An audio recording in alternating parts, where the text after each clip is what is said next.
الحمد لله رب العالمين ولا عدوان إلا على الظالمين والصلاة والسلام على أشرف الأنبياء والمرسلين محمد وعلى آله الطيبين الطاهرين وعلى صحابته الغر المحجلين وعلى من تبعهم بإحسان إلى يوم الدين أما بعد. حاضرین کرام، سب سے پہلے میں اللہ تبارک و تعالیٰ کا شکر ادا کروں گا جس کی توفیق و عنایت سے مجھے اس کتاب کے درس کو ڈالنے کی توفیق ملی۔ اللہ تبارک و تعالیٰ کا اس عنایت پہ بے پایاں شکر ہے۔ پھر اس درس کا اہتمام کرنے والے منتظمین کا شکر گزار ہوں گا، اس لیے کہ حدیث نبوی کے مطابق جو شخص سے لوگوں کا شکریہ ادا نہیں کرتا وہ اللہ عز و جل کا شکریہ ادا نہیں کرتا۔ میں ان کا شکر گزار ہوں کہ انہوں نے مجھے اس کتاب کی تدریس کے لیے چنا، اور اس کے بعد ان کے معاونین کا شکر گزار ہوں جو اس مسجد کے اندر موجود ہیں اور ان کے تعاون کے ذریعے سے تدریس کا یہ مرحلہ انشاءاللہ انجام تک پہنچے۔ حاضرین کرام، کسی بھی کتاب کی تدریس کو جب چنا جاتا ہے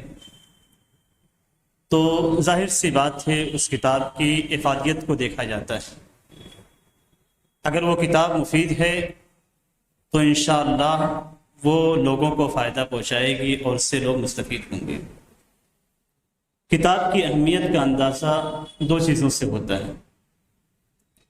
ایک تو اس کتاب کی مؤلف، اگر اس کتاب کے مؤلف کو ہم دیکھتے ہیں اور مؤلف بعلم شخصیت ہے، اس کے اندر علم کا سمندر ہے، تو ظاہر سی بات ہے جو کتاب اس نے تحریر کی ہے، جو کتاب اس نے تصنیف کی ہے، وہ اپنے علم کے سمندر کا ایک حصہ ہے۔ یا پھر اس کتاب کے اندر جو باتیں نقل کی گئی ہیں وہ باتیں اس قدر اہمیت کی حامل ہوں گی کہ وہ کتاب کی افادیت کو بڑھا دیتی ہیں۔ جس کتاب کا درس آپ لوگوں کے سامنے پیش کیا جائے گا وہ انتہائی مشہور کتاب ہے جس کا نام بلوغ المرام ہے۔ یہ کتاب انتہائی مفید ہے اور یہ کتاب نبی اکرم صلی اللہ علیہ وسلم کی احادیث پہ مشتمل ہے، اور اس کتاب کو جس انداز میں ترتیب دیا گیا ہے وہ ایک الگ انداز اور ایک الگ طرز ہے۔ اس کتاب کی اہمیت اور افادیت پہ بعد میں نظر ڈالا جائے گا، لیکن یہ بیان کرنا مقصود ہے کہ یہ کتاب انتہائی اہم ہے۔ اگرچہ ہم اس کے مؤلف پہ نظر نہ ڈالیں تب بھی اس کتاب کی اہمیت کم نہیں ہوتی، اور جب اس کتاب کے مؤلف پہ نظر ڈالی جاتی ہے تو ہمیں اندازہ ہو جاتا ہے کہ یہ کتاب کتنی اہم ہوگی اور یہ کتاب کتنی مفید ہوگی۔ آپ صرف اندازہ کیجئے علامہ ابن حجر رحمہ اللہ کا اور ان کی تصنیف کردہ کتاب فتح الباری کا۔ فتح الباری جس سے کوئی بھی شخص سے مستغنی نہیں ہو سکتا۔ اگر حدیث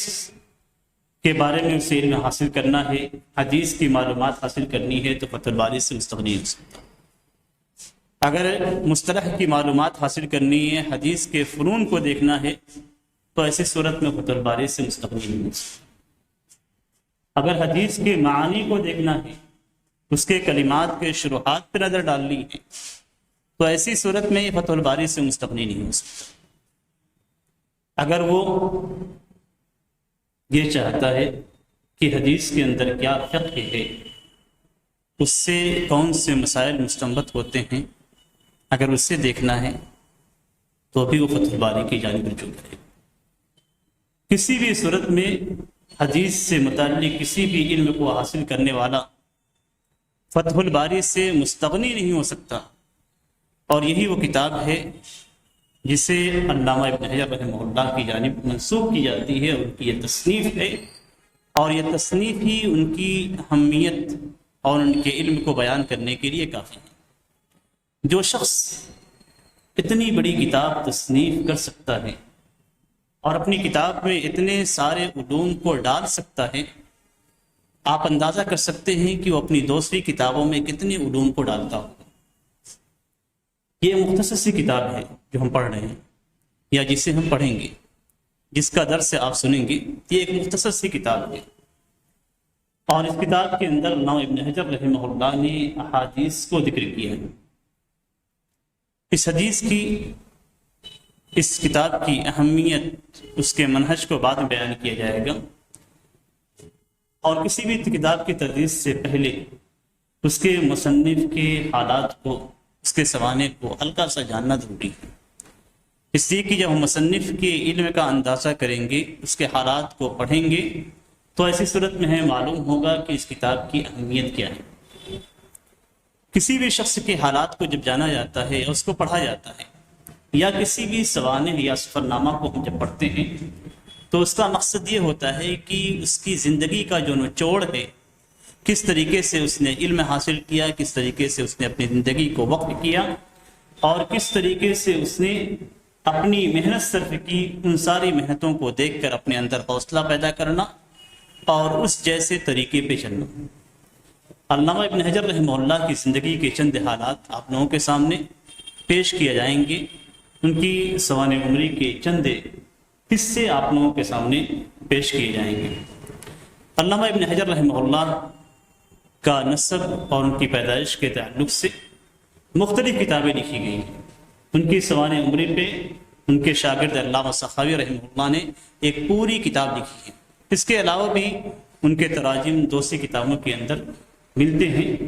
اور بتفصیل ان کے تراجم لکھے گئے ہیں۔ علامہ ابن حجر رحمہ اللہ کا جو نام تھا وہ شہاب الدین ابو الفضل احمد ابن علی ابن محمد ابن محمد ابن علی ابن محمود ابن احمد ابن حجر الکینانی الاسقلانی الشافعی المصری القاہری۔ یہاں پہ آپ نے احمد بن علی بن محمد بن محمد بن علی بن محمود بن احمد بن حجر، یہ علامہ ابن حجر کا پورا نسب ہے۔ ان کے چوتھے دادا کے نام کے بارے میں اختلاف ہے، کبھی بعض مورخین محمود بتلاتے ہیں، بعض احمد بتلاتے ہیں، اور احمد کا نام چوتھے دادا جو احمد ہیں، ان کا نام جو ہے وہ احمد یہی راجح ہے، اور علامہ ابن حجر رحمہ اللہ نے خود اپنی سوانح عمری خود لکھی ہے، اور اس کے اندر اپنے دادا کا نام انہوں نے احمد بتلایا ہے۔ اس نسب نامے کو اگر ہم الٹا پڑھتے ہیں، صرف حجر کو چھوڑ دیتے ہیں تو، اور محمود کو نکال دیتے ہیں، تو اگر ہم الٹا پڑھتے ہیں تب بھی علامہ ابن حجر رحمہ اللہ کا نسب ذکر ہوگا۔ جیسے مثال کے طور پہ اگر ہم کہتے ہیں احمد بن علی بن محمد بن محمد بن علی بن احمد، اس کو ہم الٹا پڑھ رہے ہیں، تب بھی علامہ ابن حجر رحمہ اللہ کا نسب ایسے ہی ہوتا ہے، صرف محمود کو درمیان سے آپ نکال دیجئے، اور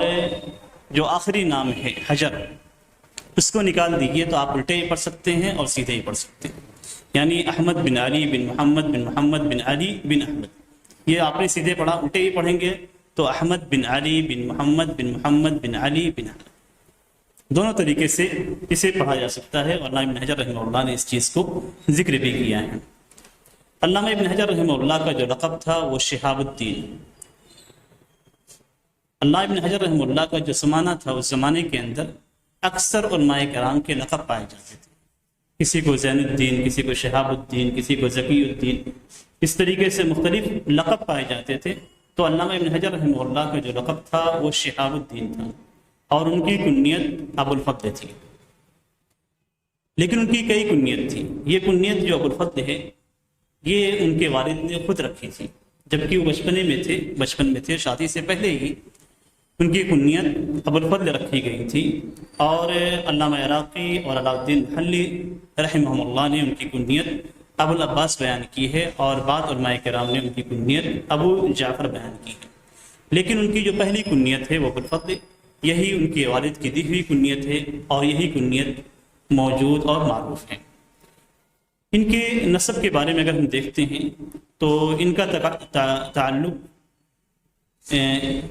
میں ہم کہتے ہیں کنانی اور اسقلانی، دو چیزیں ہم ذکر کرتے ہیں، الکنانی والاسقلانی۔ کنانی یہ نسبت ہے، کنانہ ایک قبیلہ ہے جس کی جانب کنانی کی نسبت کی گئی ہے، اور علامہ ابن حجر رحمہ اللہ اپنے والد سے نقل کرتے ہیں کہ میں نے اپنے والد کے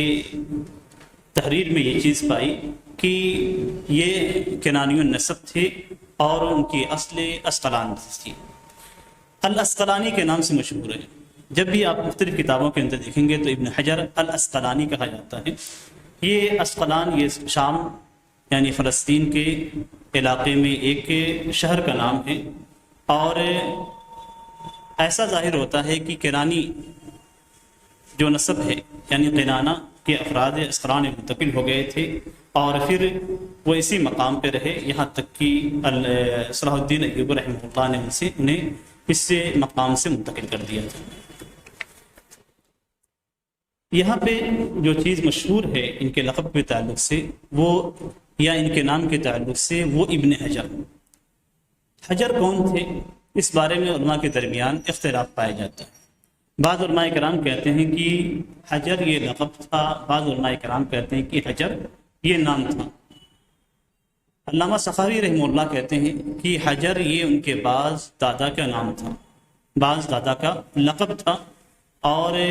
بعض علماء کرام کہتے ہیں کہ یہ احمد جن کے جو مذکور ہیں ان کے دادا میں ان کا لقب تھا۔ بہرکیف اس کے اندر اختلاف ہے، اور اختلاف میں راجح یہی ہے کہ یہ ان کے احمد کے جو والد ہیں ان کا نام تھا، اور یہ نام کے اعتبار سے حجر رکھا گیا ہے، لقب نہیں تھا۔ ان کی پیدائش سن 773 میں ہوئی، اور ان کی پیدائش کا جو مقام تھا وہ مصر میں تھا اور نیل کے کنارے۔ ان کی پیدائش کی تاریخ کے بارے میں علماء کرام کے درمیان اختلاف پایا جاتا ہے۔ بعض علماء کرام کہتے ہیں کہ ان کی پیدائش 12 شعبان کو ہوئی تھی، اور بعض علماء کرام یہ ذکر کرتے ہیں کہ ان کی پیدائش 13 شعبان کو ہوئی تھی، اور بعض علماء کرام جن میں علامہ سخاوی رحمہ اللہ بھی ہیں وہ یہ کہتے ہیں کہ ان کی پیدائش 23 شعبان کو ہوئی تھی۔ علامہ شوکانی رحمہ اللہ نے جب علامہ ابن حجر رحمہ اللہ کی سوانح حیات کو ذکر کیا ہے تو انہوں نے 2 شعبان ذکر کیا ہے، لیکن یہ چیز بعید نظر آتی ہے، اور جو ان کے شاگردوں نے لکھی ہے وہ چیز زیادہ قریب نظر آتی ہے، اس لیے کہ علامہ شوکانی رحمہ اللہ کا زمانہ بہت متاخر تھا، اور علامہ سخاوی رحمہ اللہ علامہ ابن حجر رحمہ اللہ کے شاگرد تھے۔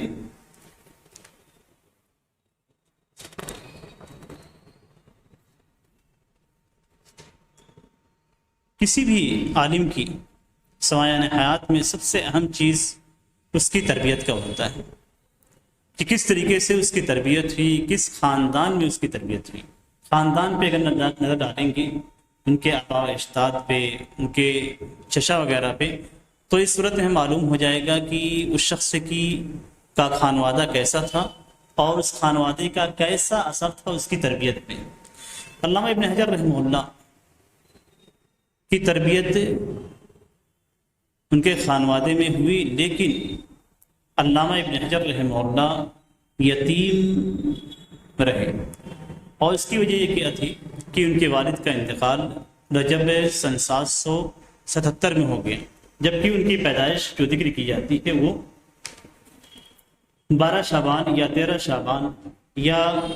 23 شعبان 773 میں، یعنی جب ان کی عمر 4 سال کی تھی تو اس وقت ان کا انتقال ہو گیا، ان کے والد کا انتقال ہو گیا، اور اس سے پہلے جب وہ اس سے کم عمر تھے اسی وقت ان کی ماں کا بھی انتقال ہو گیا۔ علامہ ابن حجر رحمہ اللہ کہتے ہیں کہ میرے والد نے مجھے چھوڑ دیا، یعنی مجھے چھوڑ کر چلے گئے، اور میری عمر 4 سال مکمل نہیں ہوئی تھی، اور مجھے اپنے والد کا خیال آتا ہے، لیکن میں اچھی طریقے سے ان کی باتوں کو، ان کی شکل کو اور ان کے اوصاف کو یاد نہیں کر پا رہا ہوں۔ لیکن مجھے یہ بات یاد ہے کہ میرے والد نے میرا نام احمد رکھا، اور میری کنیت ابو الفضل ہے، یہ انہوں نے بیان کیا، یعنی انہوں نے یہ کہا تھا کہ میرے والد نے کہا کہ میرے بیٹے کا نام احمد ہے اور اس کی کنیت ابو الفضل ہے۔ ظاہر سی بات ہے جب یہ دونوں انتقال کر گئے تو اس کے بعد کفالت کی ذمہ داری کسے سونپی جاتی؟ کفالت کے لیے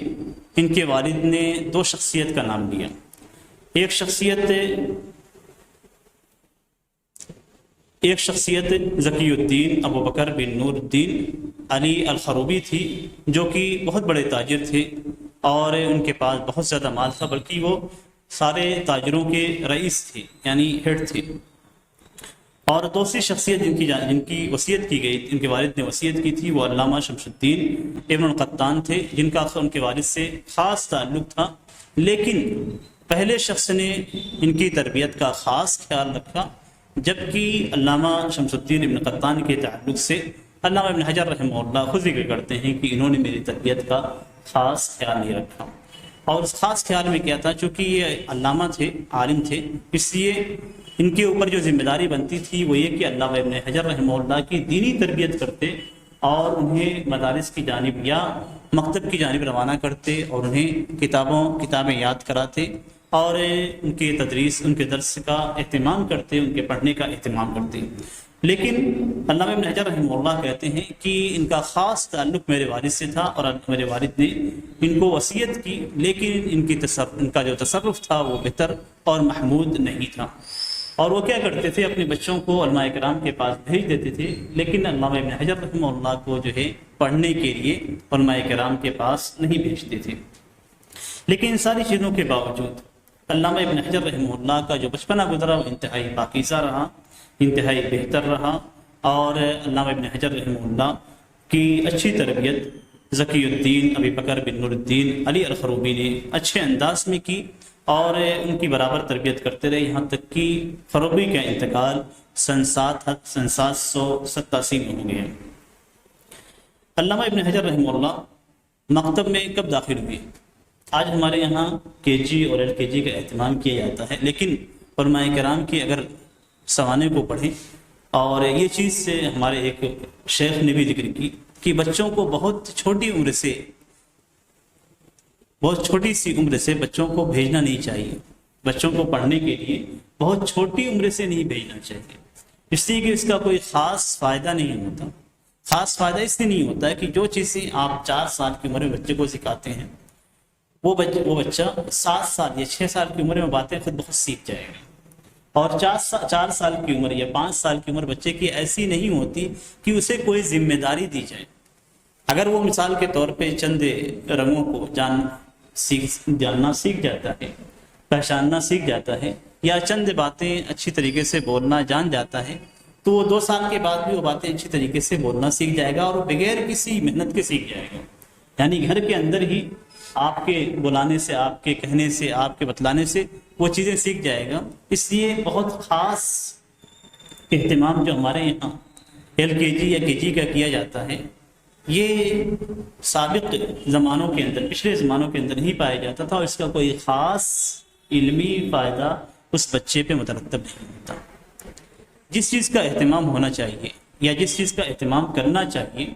وہ یہ کہ بچوں کو چھوٹے سے دعائیں یاد کرائیں،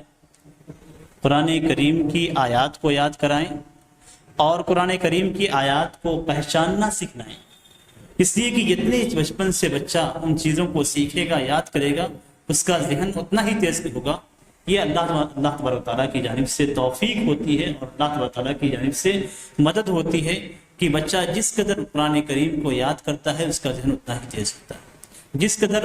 وہ دعاؤں کو یاد کرتا ہے اس کا ذہن اتنا ہی تیز ہوتا ہے. اور جس قدر وہ دنیاوی امور کو سیکھتا ہے، دنیاوی چیزوں کو سیکھتا ہے، اس کا ذہن اتنا ہی کمزور ہو جاتا ہے. بچہ تیز نہیں ہوتا، چیزوں کو پہچانتا ہے، لیکن حفظ کرنے کی جو قدرت پائی جاتی ہے وہ دعاؤں کو حفظ کرنے سے یا قرآن کریم کے حفظ کرنے سے یا اس کی آیات کو حفظ کرنے سے ملتی ہے. تو علامہ ابن حجر رحمہ اللہ جب مکتب میں داخل ہوئے تو ان کی عمر 5 سال کی تھی، اور یہ عمر انتہائی مناسب ہے بچوں کی تعلیم کے لیے. انتہائی مناسب عمر 4 سال کے بعد ہی ہوتی ہے، اس لیے کہ 4 سال کی جو باتیں ہوتی ہیں وہ بچے کو بڑے ہونے کے بعد کبھی کبھی یاد ہوتی ہیں. چند ایک بچے ایسے ہوتے ہیں جن کو یہ باتیں یاد ہوتی ہیں، بقیہ اکثر بچے ایسے ہوتے ہیں جنہیں 4 سال کی باتیں یاد نہیں رہتی. تو اس کا مطلب یہ ہوتا ہے کہ اس 4 سال کی جو باتیں ہیں وہ برابر اگر ریپیٹ ہوتی رہی تبھی وہ چیز اس بچے کو یاد ہوگی، ورنہ وہ تعلیم جو 4 سال میں دی جاتی ہے اگر بعد میں اسے ریپیٹ نہ کیا جائے، دہرایا نہ جائے، تو بچے کے ذہن میں وہ چیز ثبت نہیں ہو سکتی ہے۔ علامہ ابن حجر رحمہ اللہ جب مکتب میں داخل ہوئے تو ان کی عمر 5 سال مکمل ہو چکی تھی۔ اس کے بعد انہوں نے قرآن کریم کو حفظ کیا، اور جب قرآن کریم کو حفظ کر کے مکمل کیا تو ان کی عمر 9 سال کی ہو گئی تھی۔ اور جن لوگوں پہ انہوں نے قرآن کریم کو مکتب میں پڑھا ان میں شمس الدین بن علاف تھے، جنہوں نے مصر کے حسبہ کی ولایت سنبھالی، یعنی اتنے بڑے عالم تھے کہ انہیں مصر کے حسبہ کی ولایت دی گئی۔ اور حسبہ کہتے ہیں کہ امر بالمعروف اور نہی عن المنکر کے فریضے کو انجام دینا۔ اس امر کی انجام دہی کے لیے، امر بالمعروف اور نہی عن المنکر کو انجام دینے کے لیے ایک محکمہ قائم کیا جاتا تھا جسے حسبہ کا نام دیا جاتا تھا۔ اس میں جو افراد ہوتے تھے ان کی ذمہ داری یہی ہوتی تھی کہ کسی شخص کو اگر کسی منکر کام پہ دیکھ رہے ہیں تو اسے ٹوکے، کسی شخص کو اگر نماز کے لیے نہ جاتے ہوئے دیکھ رہے ہیں تو اسے نماز کی جانب راغب کریں۔ بازاروں میں جاتے، بازاروں کے اندر جو مال ہوتے تھے ان مالوں کو چیک کرتے تھے، بازار کے اندر اگر گبن پایا جاتا تھا تو اسے دور کرتے تھے، مختلف مقامات کا دورہ کرتے اور ہر قسم کے منکر کام کو دور کرتے تھے اور بھلے کاموں کا وہ حکم دیتے تھے۔ دکانوں کو نماز کے اوقات میں بند کرانا، اس طرح کے جتنے بھی کام ہوتے تھے وہ حسبہ کے تحت داخل ہوتے تھے۔ یعنی مختصر انداز میں آپ یہ سمجھ لیجیے کہ امر بالمعروف اور نہی عن المنکر کے فریضے کو انجام دیتے تھے۔ قرآن کریم کے حفظ کی تکمیل محمد بن عبد الرزاق السقطی کے ہاتھوں ہوئی، اور اس وقت معاشرے کے اندر یہ بات رائج تھی علمی طور پہ کہ کوئی بھی شخص سے جب قرآن کریم کا، کوئی بھی بچہ جب قرآن کریم کی حفظ مکمل کر لیتا تھا تو اس کے بعد اسے رمضان میں تراویح کی نماز پڑھانے کے لیے آگے بڑھایا جاتا تھا۔ علامہ ابن حجر رحمہ اللہ نے جو اپنے حفظ کو مکمل کیا تو ان کی عمر 9 سال تھی، لیکن 9 سال کی عمر ایسی تھی کہ باوجود اس زمانے میں جو رائج تھا، جو رواج تھا کہ کوئی بھی شخص اگر حفظ قرآن مکمل کر لیتا ہے تو اسے امامت کے لیے مقدم کیا جاتا تھا اور وہ رمضان میں تراویح کی نماز پڑھاتا تھا۔ لیکن اس کے باوجود ایک فقہی مسئلہ ایسا اٹک گیا تھا کہ اس اٹکنے کی وجہ سے علامہ ابن حجر رحمہ اللہ کو روک دیا گیا۔ فقہی مسئلہ کیا تھا؟ آج ہمارے یہاں بھی فقہی مسئلہ پایا جاتا ہے کہ کوئی بھی بچہ اگر بلوغت تک نہیں پہنچائے تو وہ امامت کے لائق نہیں ہے۔ جو بچہ بالغ نہیں ہوا ہے وہ امامت کے لائق نہیں، غیر بالغ کی امامت جائز نہیں ہے۔ یہی وہ مسئلہ تھا جس نے علامہ ابن حجر رحمہ اللہ کو امامت سے روکے رکھا۔ حفظ مکمل ہو چکا تھا لیکن اس کے باوجود تراویح کی نماز پڑھانے کا موقع انہیں نہیں ملا، اس لیے کہ جو بچہ بالغ نہیں ہوا اس بچے کو امامت کرانے کا حق حاصل نہیں ہے۔ یہ ایک فقہی مسئلہ ہے، حالانکہ حدیث کی روح سے اگر ہم دیکھتے ہیں تو حدیث کے اندر ہمیں یہ پتہ چلتا ہے کہ وہ بچہ جو بلوغت کی حد تک نہیں پہنچا ہے اور وہ قرآن کریم کا حافظ ہے یا قرآن کریم کے بعض اجزاء کا حافظ ہے تو ایسی صورت میں وہ نماز کی امامت کرا سکتا ہے۔ خود نبی اکرم صلی اللہ علیہ وسلم نے جو حکم دیا ہے وہ یہ کہ قرآن کا سب سے زیادہ پڑھنے والا، سب سے زیادہ حافظ، یہ امامت کا سب سے زیادہ حقدار ہے۔ اور نبی اکرم صلی اللہ علیہ وسلم کے زمانے میں خود حضرت عمرو بن سلمہ، جو کہ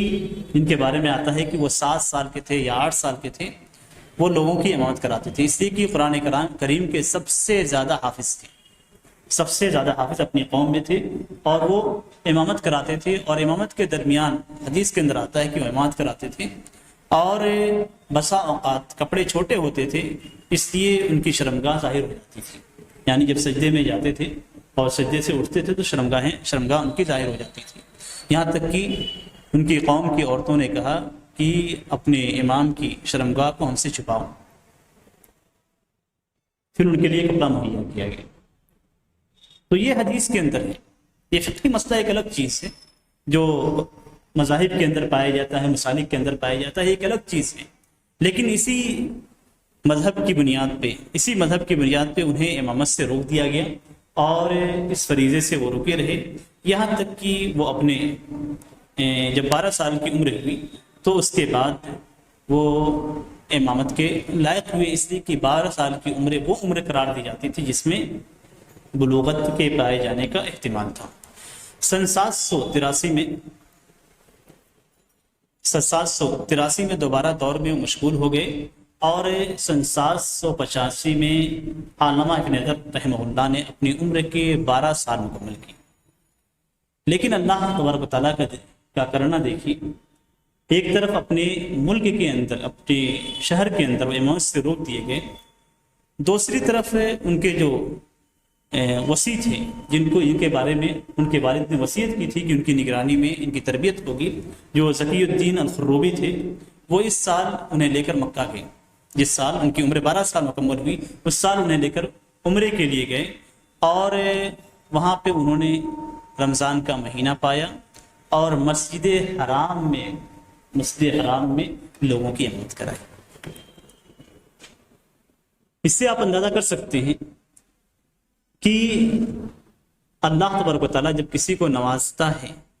تو کس قدر نوازتا ہے۔ بسا اوقات ہمیں بعض چیزوں سے جب روک دیا جاتا ہے تو ہمارے دل کے اندر تکلیف ہوتی ہے، ہمیں دلی تکلیف پہنچتی ہے، خاص طور سے جب کسی دینی کام سے روک دیا جاتا ہے، کسی دینی امر سے ہمیں روک دیا جاتا ہے تو ہمارے دل کے اندر تکلیف پہنچتی ہے کہ میں ایک اچھا کام کرنے جا رہا تھا تو مجھے اس کام سے روک دیا گیا۔ لیکن اللہ تبارک و تعالیٰ اس کام کے عوض میں ہمیں اس سے کہیں بہتر چیز عطا کرتا ہے۔ بسا اوقات ہمیں شعور ہوتا ہے اور بسا اوقات ہمیں شعور بھی نہیں ہوتا کہ اللہ تبارک و تعالیٰ نے مجھے اس کام کے بدلے جو جس سے مجھے روک دیا گیا تھا اس کے بدلے مجھے اللہ تبارک و تعالیٰ نے کتنا نوازا ہے۔ تو علامہ ابن حجر رحمہ اللہ کو اللہ تبارک و تعالیٰ نے 12 سال کی عمر ہونے کے بعد مسجد حرام میں تراویح کی نماز کی امامت سے نوازا۔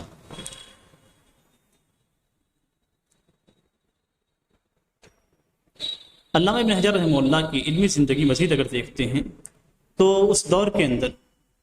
جب علامہ ابن حجر رحمہ اللہ اپنے تعلیمی دور میں تھے تو اس وقت عام طور سے جو تعلیمی مستویٰ تھا اور جو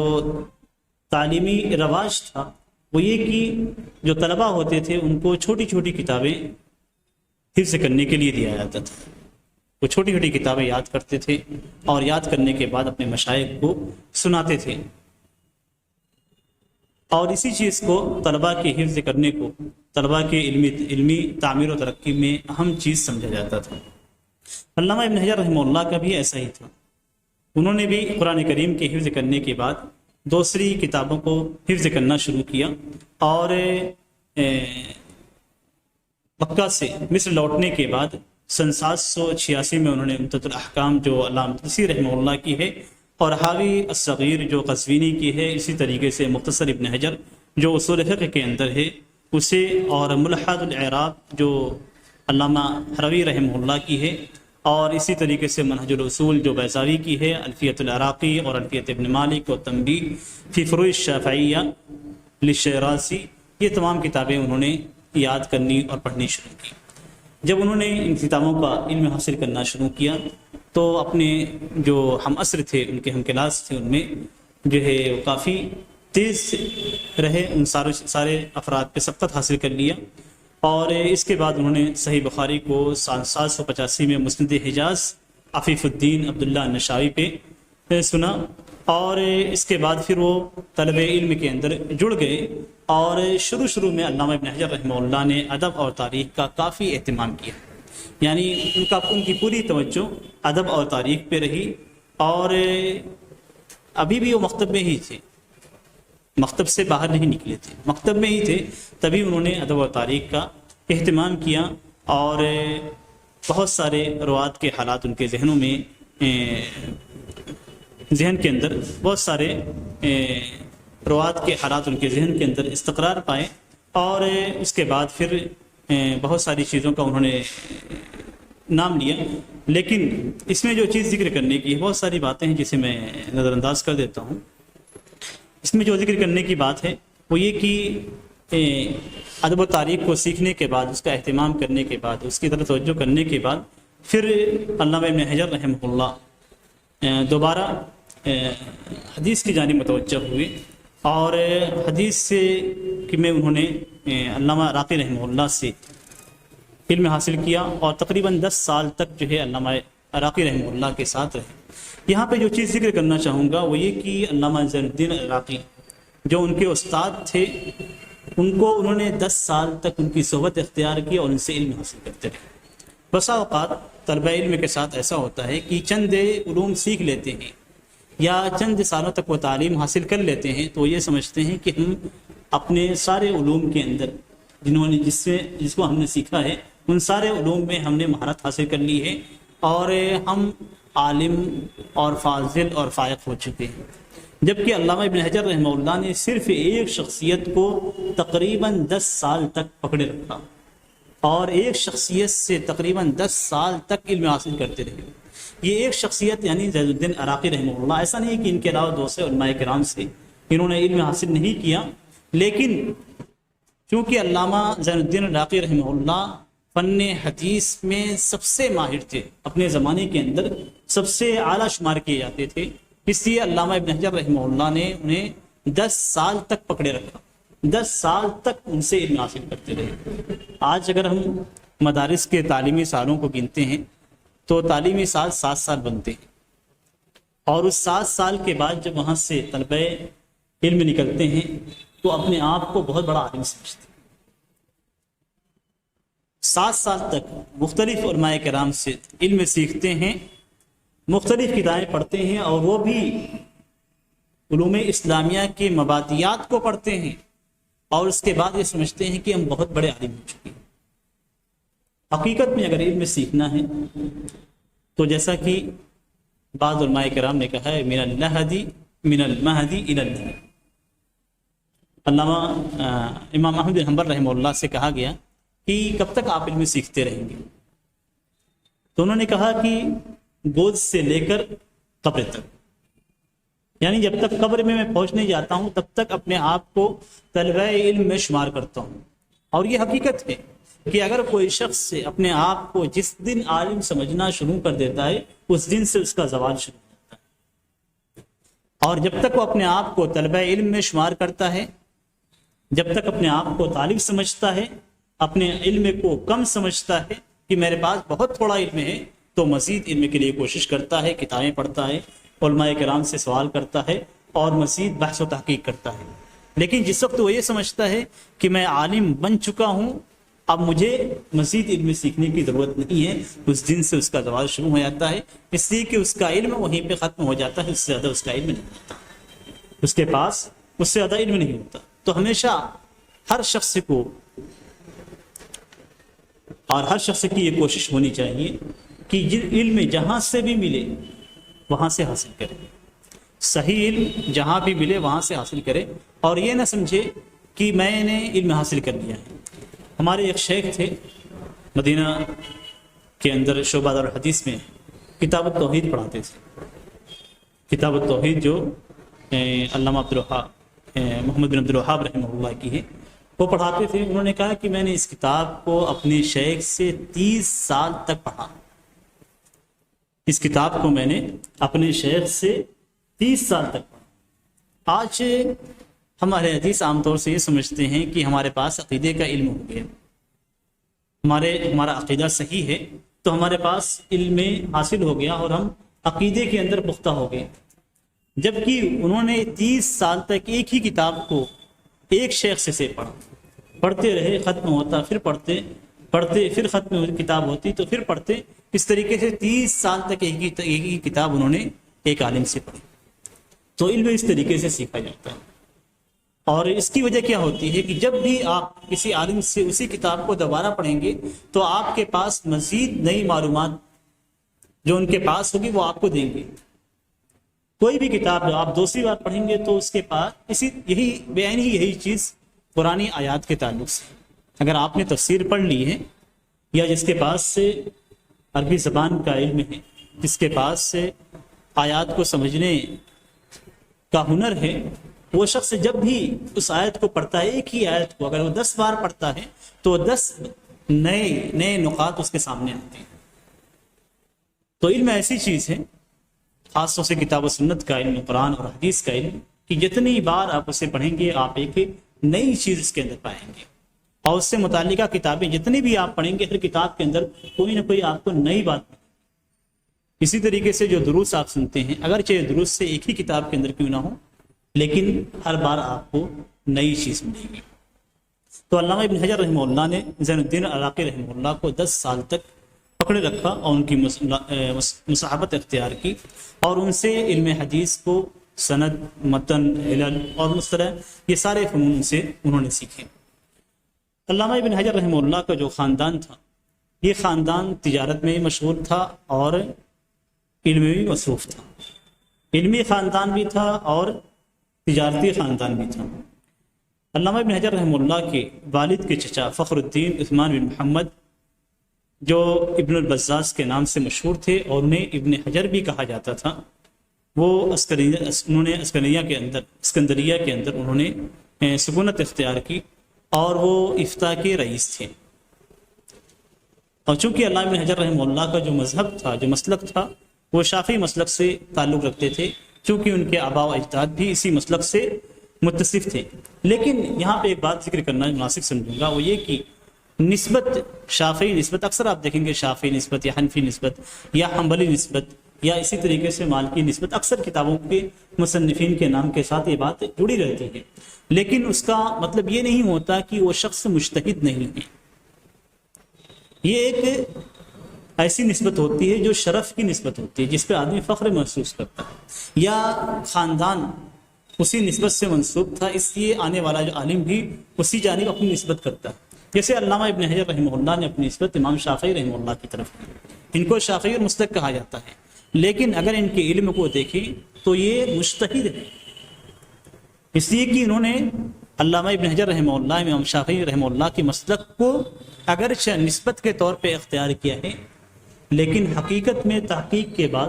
جو چیز راجح نظر آتی تھی اسی چیز کو لیتے تھے، چاہے امام شافعی رحمہ اللہ کے مسلک کے مطابق ہو یا امام شافعی رحمہ اللہ کے مسلک کے مخالف ہو۔ حقیقت یہی ہے کہ پرانے علماء کرام اگرچہ اپنی نسبت ائمہ کی جانب کرتے تھے، ائمہ اربعہ کی جانب کرتے تھے، لیکن اس کے باوجود ان کے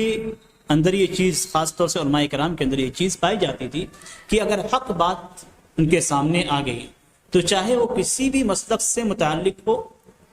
اسے وہ لے لیتے تھے، اور جو بات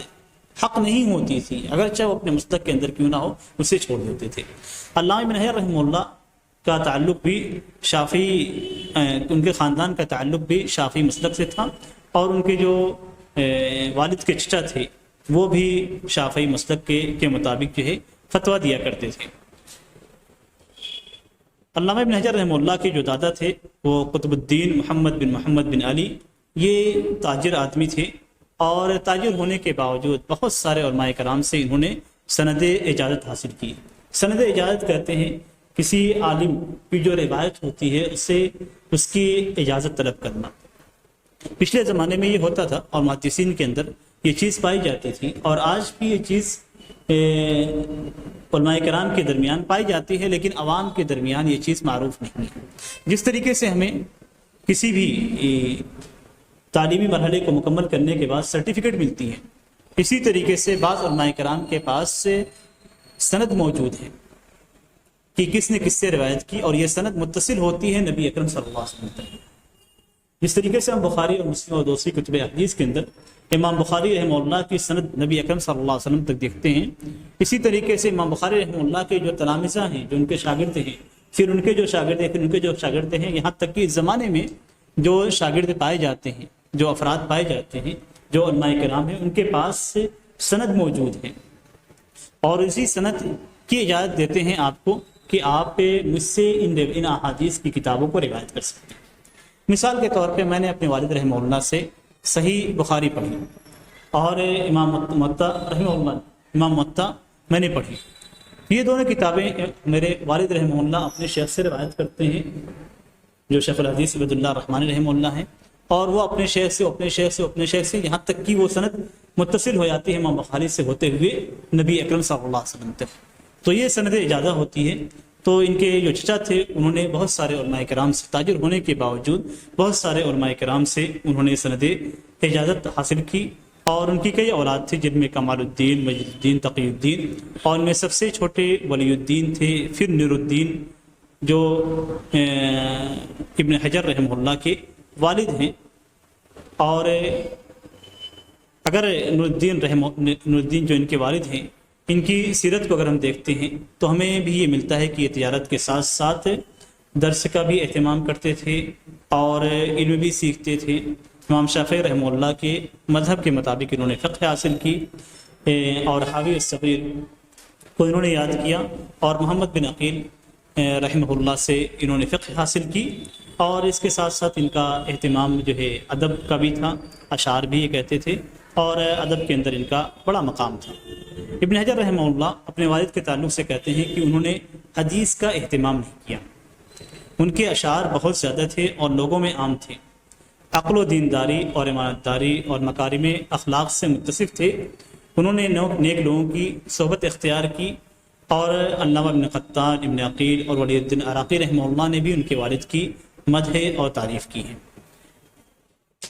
ان کے والد کی جو پیدائش تھی وہ تقریباً 777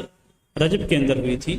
اور ان کی علامہ ابن حجر رحمہ اللہ کی والدہ ہیں، ان کا نام تجار بن فخر ابی بکر شمس محمد بن ابراہیم الزفتاوی تھے، جو صلاح الدین احمد الزفتاوی الکارمی کی بہن تھی. علامہ سخاوی رحمہ اللہ نے ان کی علمی تحصیل اور سند اجازہ کے حصول اور شادی اور اولاد کا تذکرہ بھی تفصیل کیا ہے. علامہ ابن حجر رحمہ اللہ نے ان کے شیوخ اور اجازات کا تذکرہ کیا ہے، اور یہ شیوخ اور اجازات مختلف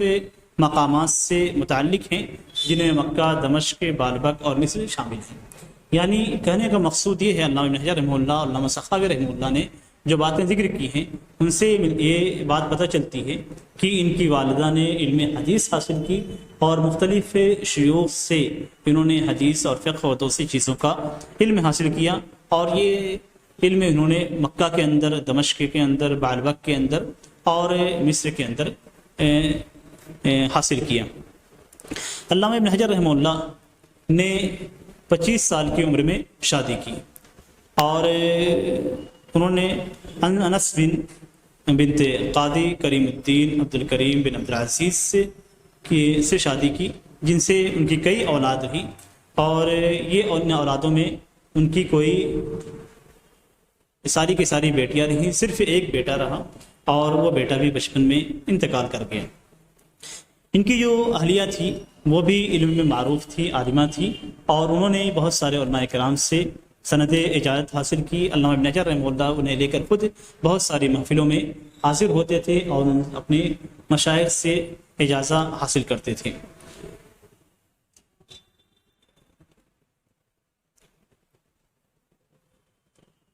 علامہ ابن حجر رحمہ اللہ کی چونکہ کوئی بیٹی، ان سے کوئی اولاد، جو بیٹا تھا، بیٹا چونکہ بچپن میں انتقال کر چکا تھا، اور اس لیے علامہ ابن حجر رحمہ اللہ کی جو خواہش ہوتی تھی وہ یہ کہ کوئی بیٹا پیدا ہو. جتنے ہی بیٹے پیدا ہوتے تھے وہ بچپن میں ہی انتقال کر جاتے تھے، اور علامہ ابن حجر رحمہ اللہ نے اسی کی وجہ سے لونڈی رکھی. اور علامہ ابن حجر کی جو اہلیہ تھی، جو انس، جن کا نام انس تھا، ان کی ایک لونڈی تھی جن کا نام خاص تھا. تو ایک بار گھر کے اندر وہ تھی، اور کسی معاملے پہ علامہ ابن حجر رحمہ اللہ ان کے اوپر کافی ناراض ہوئے، اور قسم کھائی کہ اس گھر کے اندر یہ عورت، یہ لونڈی نہیں رہے گی. تو جو ان کی اہلیہ تھی انہوں نے اس سے لونڈی کو بیچ دیا. جب بیچ دیا تو علامہ ابن حجر رحمہ اللہ نے شمس الدین ابن ضیاء الحنبلی کو بھیجا، ان کے معرفت اس لونڈی کو خریدوایا. پہلے وکالہ کے طریقے سے، وکالہ کہتے ہیں کسی کو آپ وکیل بنا دیں کہ میری جانب سے فلاں چیز کو آپ خرید لینا. تو انہوں نے علامہ ابن حجر رحمہ اللہ نے شمس الدین بن ضیاء حنبلی کو بھیجا. اور یہاں پہ جو چیز ذکر کرنی ہے وہ یہ کہ علماء کرام کے درمیان مسلک کا اختلاف نہیں رہتا تھا. علامہ ابن حجر رحمہ اللہ کس کو بھیجتے ہیں؟ شمس الدین ابن ضیاء حنبلی، جو کہ حنبلی مسلک سے متعلق ہے. ان کو بھیجتے ہیں کہ وہ اس لونڈی کو جن کے تعلق سے انہوں نے قسم کھایا تھا کہ اس گھر کے اندر نہیں رہے گی، اور ان کی اہلیہ نے اسے بیچنے کے لیے باہر بھیج دیا تھا تاکہ اسے بیچ دیا جائے۔ علامہ ابن حجر رحمہ اللہ ایک شخص کو بھیجتے ہیں اور جو حنبلی مسلک سے متعلق ہے، جو عالم ہے، شمس الدین بن دیا کو کہ جا کر اس لونڈی کو میرے لیے خرید۔ اس لونڈی کو انہوں نے خریدا، پھر اسی لونڈی سے انہوں نے ایک دوسرے مقام پہ لے جا کر شادی کی۔ خریدنے کے بعد اپنی ہی لونڈی سے آزاد کرنے کے بعد اسے ایک دوسرے مقام پہ جو ان کے گھر سے کافی دور تھا وہاں پہ لے جا کر ان سے شادی کی، اور اس شادی کے بعد ایک بچہ پیدا ہوا جو علامہ ابن حجر رحمہ اللہ کا واحد بچہ تھا، جس کا لقب انہوں نے بدر الدین رکھا تھا، اور اس کی پیدائش 18 صفر سن 815 میں ہوئی۔ پیدائش ہوئی اس گھر میں جہاں پہ انہوں نے رکھا تھا، لیکن عقیقہ کہاں رکھا گیا؟ عقیقہ اپنی اہلیہ کے گھر میں رکھا۔ اہلیہ کو پتہ نہیں،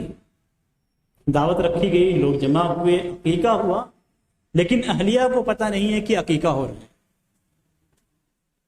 اہلیہ کو پتہ نہیں ہے کہ عقیقہ ہو رہا ہے، اور اپنے گھر میں ہی انہوں نے عقیقہ کیا، لیکن ان کے اہلیہ کو پتہ نہیں چلا۔ اور معلوم کب ہوا؟ جب بچہ 2 سال کی عمر پہنچ گیا، اس وقت ان کی اہلیہ کو پتہ چلا کہ علامہ ابن حجر رحمہ اللہ نے اپنی ہی لونڈی سے ایک شادی کی ہے اور ایک دوسرے مقام پہ اسے رکھا ہے۔ جب انہیں علم ہوا تو وہ اس مقام پہ گئی، انہیں لے کے اپنے گھر میں لائیں، اور لانے کے بعد ایک مقام پہ اپنے گھر کے ایک حصے میں انہوں نے اسے چھپا دیا۔ اس کے بعد جب علامہ ابن حجر رحمہ اللہ گھر پہ آئے تو ان کی اہلیہ نے ان سے سوال و جواب شروع کیا۔ علامہ ابن حجر رحمہ اللہ نے نہ اعتراف کیا اور نہ ہی انکار کیا۔ انہوں نے جھوٹ نہیں بولا کہ میں نے شادی نہیں کی، اور نہ ہی انہوں نے شادی کا اقرار کیا۔ انہوں نے یعنی اس طرح کی بات کہی کہ آدمی سمجھ نہ سکے کہ حقیقت کیا ہے۔ اس کے بعد انہوں نے کیا کیا، ان کی اہلیہ نے اس لونڈی کو جن سے انہوں نے شادی کی باہر نکالا، اور اس کے بعد علامہ ابن حجر رحمہ اللہ نے جب دیکھا کہ یہ معاملہ ہے تو خاموش رہ گئے، اور انہوں نے عذر پیش کی کہ مجھے بچے کی خواہش تھی، اس لیے میں نے اس لڑکی سے شادی کی۔ اس کے بعد آپ غیرت دیکھیے عورتوں کی۔ اس کے بعد ان کی جو اہلیہ تھی، پہلی اہلیہ، انہوں نے بددعا دی کہ کوئی عالم لڑکا اس بدن سے پیدا نہ ہو، کوئی عالم لڑکا اس بدن سے پیدا نہ ہو۔ یہ بات علامہ ابن حجر رحمہ اللہ کو بہت تکلیف پہنچی اس بات سے، اور انہیں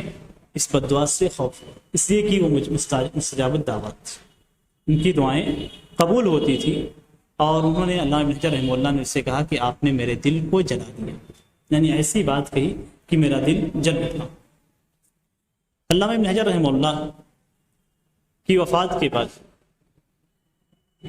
علامہ الدین بلقاوی نے ان کی بیوی سے شادی کی پیشکش کی، لیکن انہوں نے انکار کر دیا اور پھر شادی نہیں ہوئی۔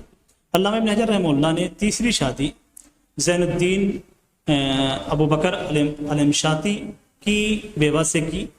اور چوتھی شادی علامہ ابن حجر رحمہ اللہ نے لیلہ بنت محمود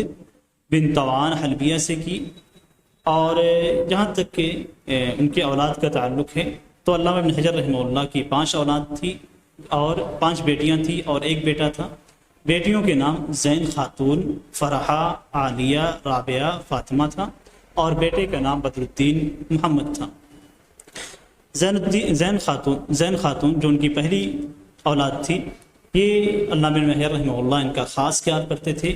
پیدائش والے سال اور اس کے بعد ہی انہیں لے کر مختلف علماء کرام سے انہوں نے سند اجازت حاصل کی، اور علامہ اپنے شیوخ علامہ عراقی، علامہ حسمی کے سامنے حاضر کیا، ان سے سماع لیا،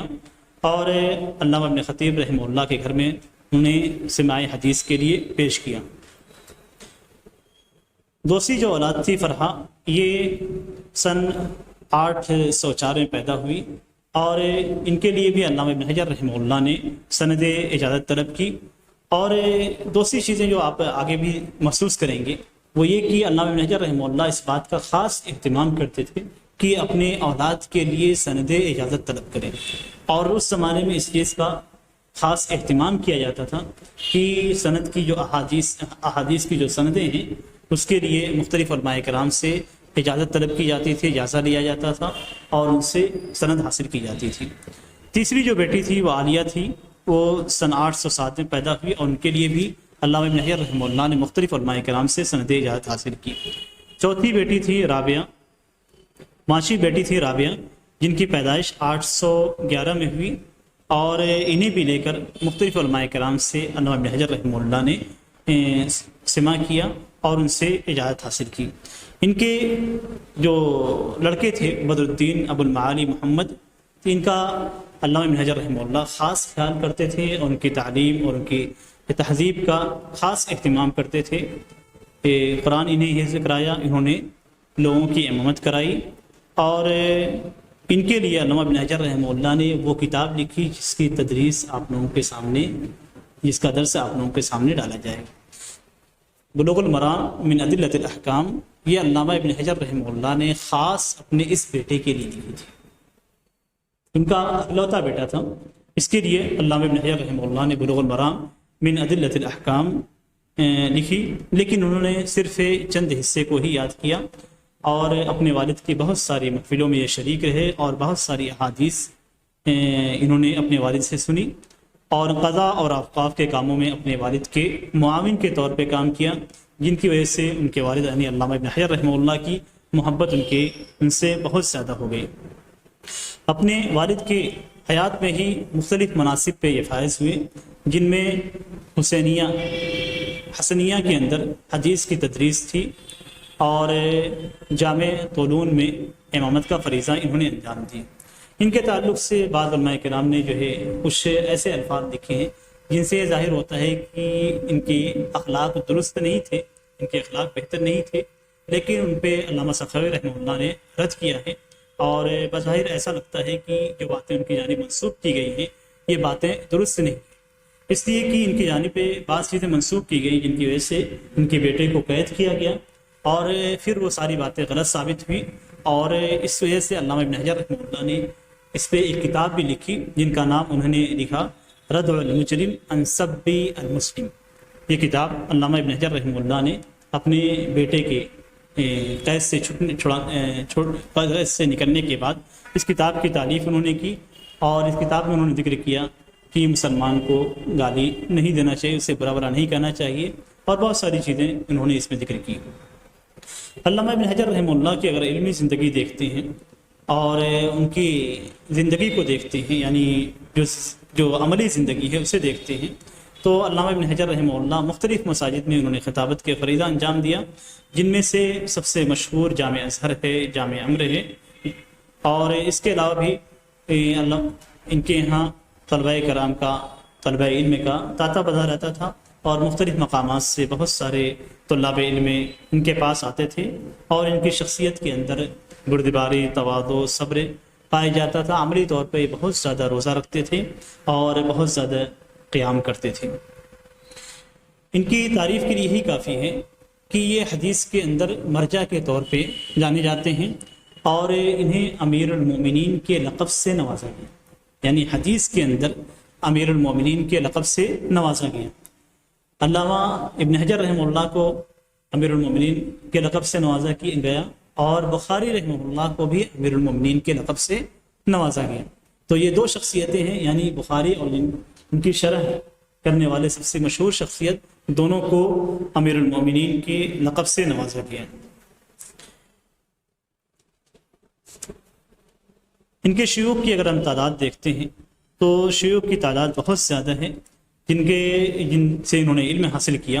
ان کی تعداد بعض علماء کرام 450 تک پہنچاتے ہیں، یعنی 450 سے عالموں سے انہوں نے علم حاصل کیا، اور بعض مورخین لکھتے ہیں کہ ان کے شیوخ کی تعداد 600 تک ہے، یعنی 600 علماء کرام تھے جن سے انہوں نے علم حاصل کیا۔ آپ اس سے اندازہ لگا سکتے ہیں کہ اگر کوئی شخص 600 علماء کرام سے علم حاصل کرتا ہے تو اس کے پاس کتنا علم ہوگا۔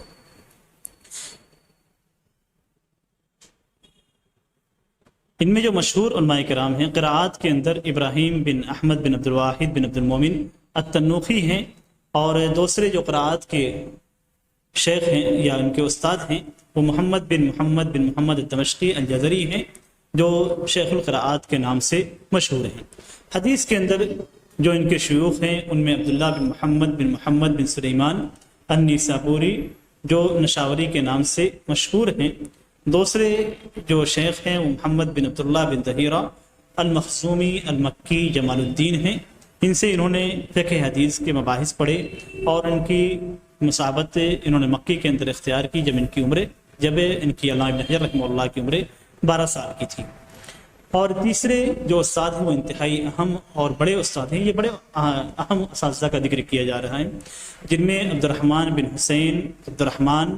العراقی ہیں جو زین الدین العراقی کے نام سے مشہور ہیں، جن کی صحبت انہوں نے 10 سال تک اختیار کی تھی۔ چوتھے جو استاد ہیں وہ علی بن ابی بکر بن سلیمان ابو الحسن الہیثمی ہیں، یہ بھی علامہ ابن حجر رحمہ اللہ کے علامہ عراقی رحمہ اللہ کے شاگرد تھے، اور ان کا استحضار بہت قوی تھا، کسی چیز کو بہت جلد وہ اپنے ذہن میں لے آتے تھے، اگر ان سے پوچھا جاتا تو فوری طور سے اسے اس کا جواب دیتے تھے، اور ان کا استحضار اس قدر قوی تھا کہ بعض علماء کرام کو بعض افراد یہ سمجھتے تھے کہ یہ علامہ عراقی رحمہ اللہ سے بڑے عالم، علامہ عراقی رحمہ اللہ کے یہ بھی شاگرد تھے، لیکن ان کا استحضار اس قدر قوی تھا کہ لوگ یہ سمجھتے تھے کہ علامہ عراقی رحمہ اللہ سے حفظ کے اندر زیادہ قوی ہے، لیکن علم حفظ کے ذریعے سے نہیں ہوتا بلکہ علم سمجھ کے ذریعے سے ہوتا ہے، اور علامہ عراقی رحمہ اللہ زیادہ باعلم تھے۔ فقہ کے اندر ہم دیکھتے ہیں تو فقہ کے اندر ابراہیم بن موسیٰ بن ایوب الانباسی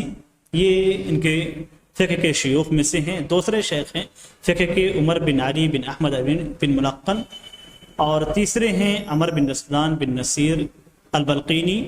اور چوتھے فقہ کے جو شیوخ میں سے ہیں اساتذہ میں سے ہیں یہ محمد بن علی بن عبداللہ القطان الفقی ہیں،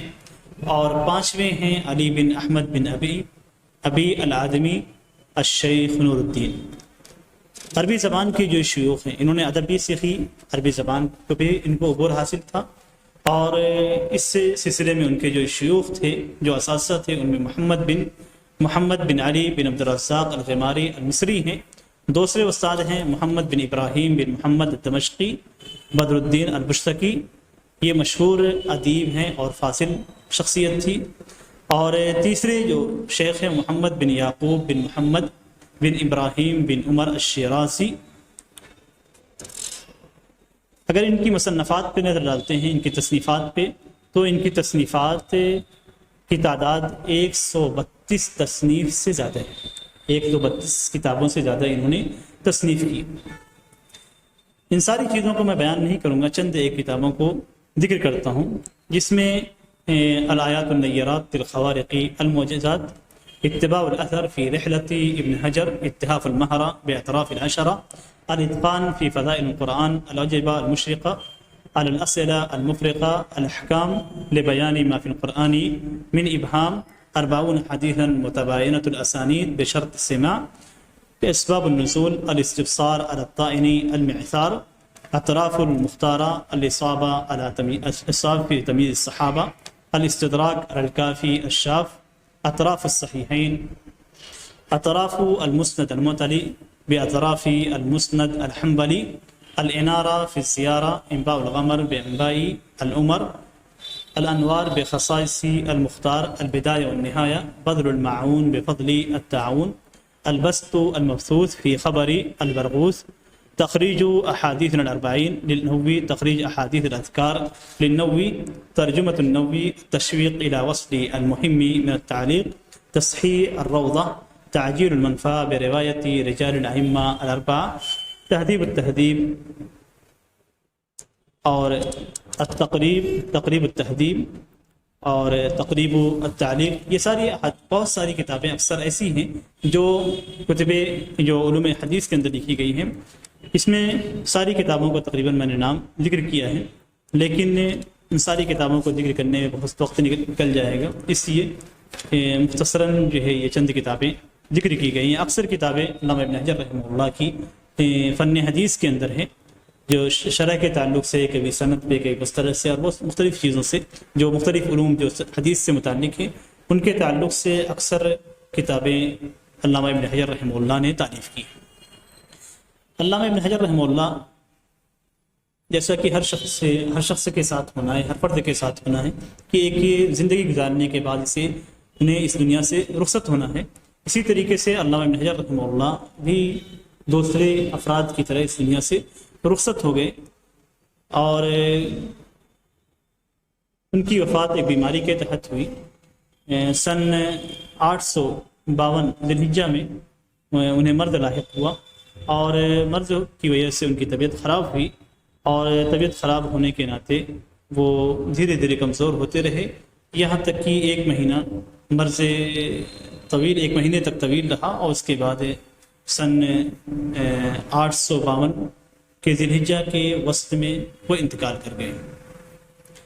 اور ان کے انتقال کے تعلق سے بھی علماء کرام کے درمیان اختلاف ہے کہ کس دن ان کا انتقال ہوا، اور کس دن علامہ ابن حجر رحمہ اللہ کے انتقال کے تعلق سے بھی علماء کرام کے درمیان اختلاف ہے کہ کس تاریخ کو ان کا انتقال ہوا، لیکن اس بارے میں علماء کرام کا تقریباً اتفاق ہے، مورخین کا تقریباً اتفاق ہے، وہ کہ ان کی وفات ذی الحجہ سن 852 میں ہوئی۔ یہ مختصر سوانح حیات تھی علامہ ابن حجر رحمہ اللہ کے تعلق سے، اور ان کی شخصیت کا اندازہ آپ کر سکتے ہیں کہ ان کے تعلق سے، ان کے ترجمے کے تعلق سے، یا ان کے سوانح عمری کے تعلق سے کئی علماء کرام نے کتابیں لکھی ہیں، جن میں سب سے مشہور کتاب علامہ سخاوی رحمہ اللہ کی ہے، جو انہوں نے علامہ ابن حجر رحمہ اللہ کے ترجمے کے تعلق سے لکھی ہے، اور یہی کتاب سب سے معتمد ہے، اس لیے کہ علامہ سخاوی رحمہ اللہ علامہ ابن حجر رحمہ اللہ کے شاگرد تھے، اور ایک لمبی مدت تک انہوں نے علامہ ابن حجر رحمہ اللہ کا ساتھ دیا، ان کے ساتھ رہے، ان سے علم حاصل کی۔ تو یہ مختلف تعارف تھا، اور اس لیے تعارف بھی ضروری تھا، اس لیے کہ کسی بھی کتاب کو پڑھنے سے پہلے اس کے مصنف کے حالات کو جاننا ضروری ہے۔ اللہ تبارک تعالیٰ سے دعا ہے کہ اللہ تبارک تعالیٰ ہمیں اس کتاب کے درس سے ہمیں نفع پہنچائے، اور اس کتاب کے اندر جو باتیں ہیں ان پہ عمل کرنے کی توفیق عطا فرمائے، آمین۔ وصلی اللہ علی نبینا محمد وعلی آلہ وصحبہ وسلم۔ السلام علیکم ورحمۃ اللہ وبرکاتہ۔